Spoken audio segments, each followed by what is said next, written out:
Hello children, welcome to the of third lecture of chapter number 2. In the previous two chapters we had studied about the various handicrafts of India, and we had seen in detail about each of them. In this third lecture we are going to see about the fine arts. The second part of this particular chapter is also related to fine arts, and today we are going to see about them. So let us go.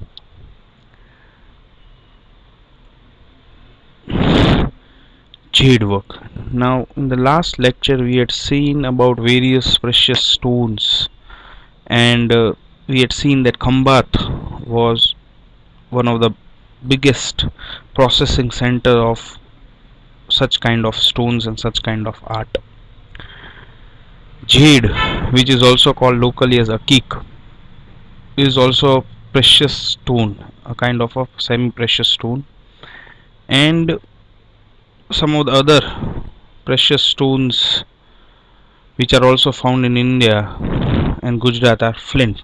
Now this is the photograph of flint. Flint is used by human being from a very long time. You can see why it is used due to this characteristic that it can be chiseled. Chiseled means it can be broken, shaped into various useful instruments, and this is the photograph of one of the spear head made into the primitive time. So you can see flint was a very useful stone even in the time of the primitive age. The next stone which is very precious is garnet. Now garnet is again found from the silica. Silica means sand, and garnet is found of various shapes, size and colors. You can see they are semi-precious stones and they are found almost everywhere on the earth. The third is carnelian. Carnelian, you can see on this particular side, carnelian is in raw form, how it is found, and later on it is polished and made into such kind of beautiful stones and ornaments. So we saw that precious stones are found into Gujarat, into Ahmedabad, Ranpur and Surat. These are some of the places where they were polished and processed, and most of the stones were sent to Khambat. Now with this we have already discussed, they were mostly sent to Khambat because Khambat at that time was a very important center of this stone industry. This photograph shows you the beautiful use of jade in the ring, in a pendant, again in a pendant, right, even in nail polish. Now the modern use is also into nail polish, right, again a pendant and a bracelet. So jade is widely used into decoration and into jewelry. Next comes painting. As I told you, fine arts. We are going to talk about fine arts today. So painting is the first and the foremost thing that we are going to talk about. Now whenever painting comes into our mind, then we always think about drawing. Okay, so yes, it is related to drawing, but it is basically putting your emotions, putting your ideas, putting your feelings in the form of lines, colors and objects, and that is considered as painting. Say, of all the art, painting is foremost. Painting is considered as the foremost art of all. Foremost means the most important one, the most prominent one. Okay, painting an art that can express through lines and colors. See, painting is such kind of art that can be expressed through lines and colors. There are certain kind of colors which are considered hot colors, while certain colors are such kind of colors which are considered cool colors. If you use hot colors into your painting a lot, the critic can say that when the painter was making this art, he was angry, right? So such kind of expression of art can be done, expression of feeling can be done through those lines and colors.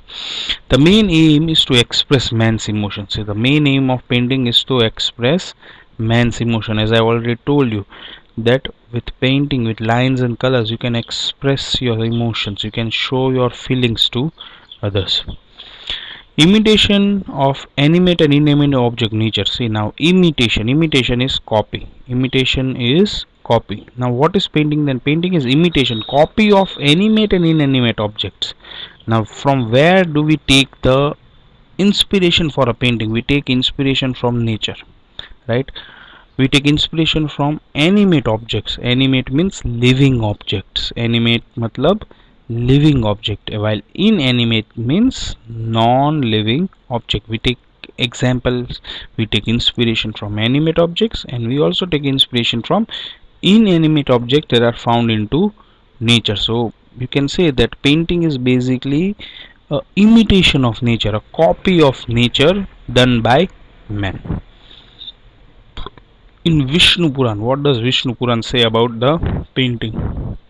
Remember this, you can quote this into your answers. In Vishnu Puran, Sumeru among the mountains, Sumeru among the mountains, eagle among the birds, king among the people, prominent. Similarly, painting all among all art occupies important place. See what comparisons here are done. Sumeru mountain is considered as the king of the mountain. Among all the mountains, Sumeru mountain is the king of the mountain. Eagle is considered as the king of all the birds. Among all the birds, eagle is considered as the king. King among all the people is considered the most important person. King among all the people is considered most important, while painting is considered the most important among all the art. So you can see even in Vishnu Puran, it is said that painting is the most important art, it is the prominent art, it is the king of all the arts. You can see some of the beautiful paintings of Indian artists, right? Now painting is not a new thing. Okay, there are evidences of Indian art of painting almost 5,000 years old, when human being was almost into, you can say, the starting age. Okay, when he was starting to learn, when he was starting to live and settle, there are evidences of 5,000-year old art. Traces of animals and bird cave paintings. Cave painting, how we can find those? They're through cave painting. Cave painting found in Bhimbetka in Madhya Pradesh. There's a place called Bhimbetka in Madhya Pradesh where cave painting. This is the photograph. You can see this. This is the photograph of the painting. In this painting, you can see various things about their day-to-day activity, like collecting. You can see here collecting of woods, right? Here they are saying that they are going for hunting, right? Here also you can see they are going for hunting, right? Here you can see the children, they are playing. So this all was done almost 5,000 years back on the wall of the cave, and they were done using natural colors like the pigments of minerals, then leaves of the plants, sap of the plant, and such kind of things. And this was done almost 5,000 years back, and they are still intact, and you can go and see them. Paintings of Ajanta and Ellora. See, paintings of Ajanta and Ellora, if you have gone to Ajanta and Ellora in Maharashtra, are among the best evidences of Indian painting. They were considered one of the best evidences of painting. This particular painting is known as Padmapani. This painting is known as Padmapani. Most of the paintings are related to the Buddhist culture, and you can see beautiful detail done there. The technique which is used into this painting is called fresco technique. The technique is called fresco technique, and the detail which is given is immense and the most beautiful one. Okay, these paintings are almost again 1500 years, more than 1500 years old. The next fine art that we are going to talk about is music. Now music, whenever we talk about music right now in today's generation, okay, you people generation, music is loud noise, okay, a lot of bass and a lot of sound. But music involves a lot of things. Music involves tune, rhythm and harmony. So we are talking about music. So music involves all the three things: tune, rhythm, and harmony. Music doesn't only mean playing of instrument; it also includes singing and playing of the instrument. So you can see singing and playing of instruments are involved in it. Music can be divided mainly into two parts. We are here again. We are talking about the Indian music. Music can be divided into two parts: classical music and folk music. Okay, classical music is basically the music you might have seen played with different kind of instruments and having a typical type of you can say systematic study of it, systematic form of it. But folk music is basically a specialized music or specialized fine art from state to state or place to place. In the classical music there are mainly five types of rags. Okay, there are mainly five type of rag: Shri, Deepak, Hindol, Megh, and Bhairavi. Now these are mainly five kind of rag. There are a lot of sub rags of it, but mainly there are five kinds of rag. Now this there is a certain kind of belief that when the rag Deepak is sung in the right way, that it can enlighten the lamps. You can see here the lamps are enlightened due to the Deepak rag. And when rag Megh is sung in the right way, it can attract the rain. So music was uh, connected even to such kind of things too.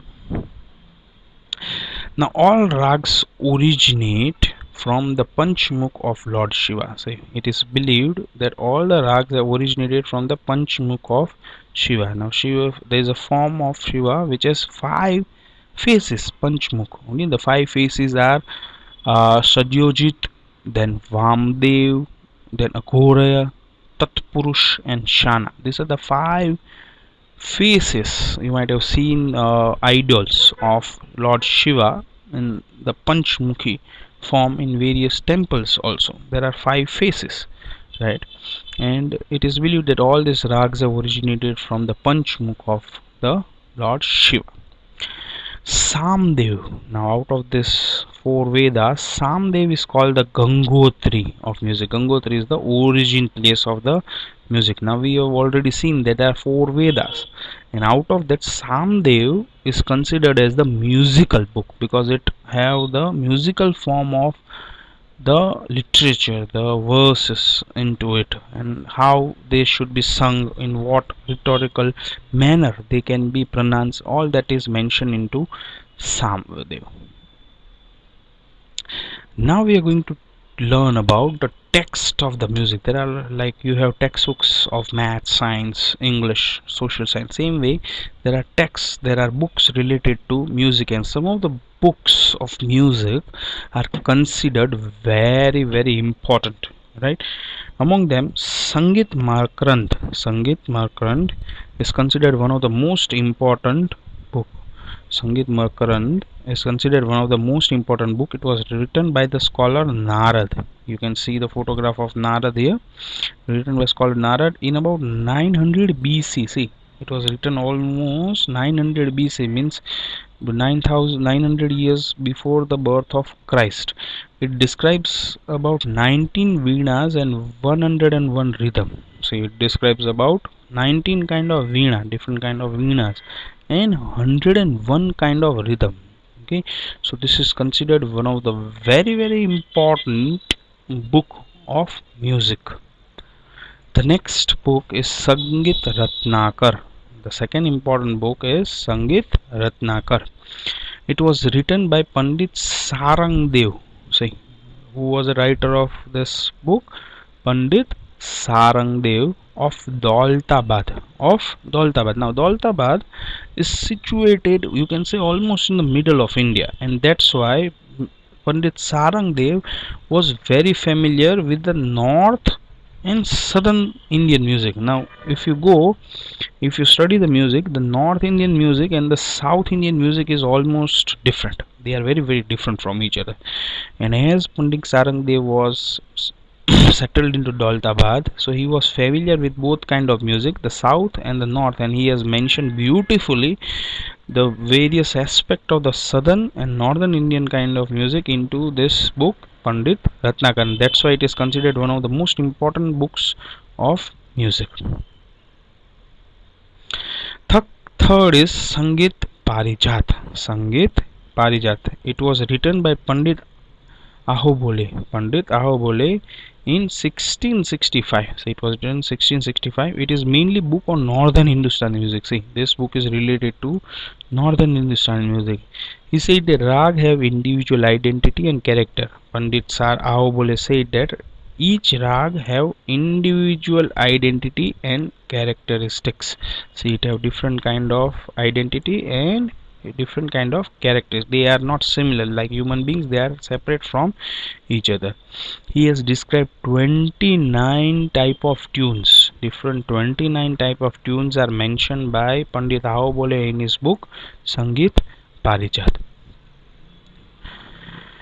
Amir Khusro was a famous poet of his time. Okay, Amir Khusro, you might have heard his name many times in TV, televisions, and some of the Kavi Sammelans that are held many a times.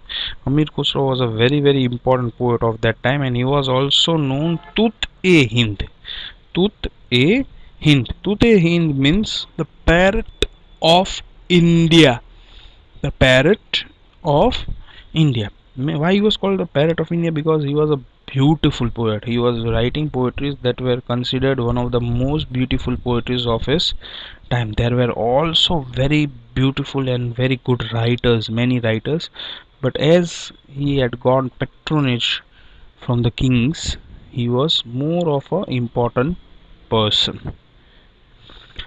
Bhakti movement, which started in 15th and 16th century, was also a very important movement for the rise of the music. Bhakti movement. Bhakti movement basically is a movement where the music which was created, the songs which are created, the poets which are created were mainly center keeping the God. Okay, mainly the subject of those poetries was God, and that's why it was known as Bhakti movement.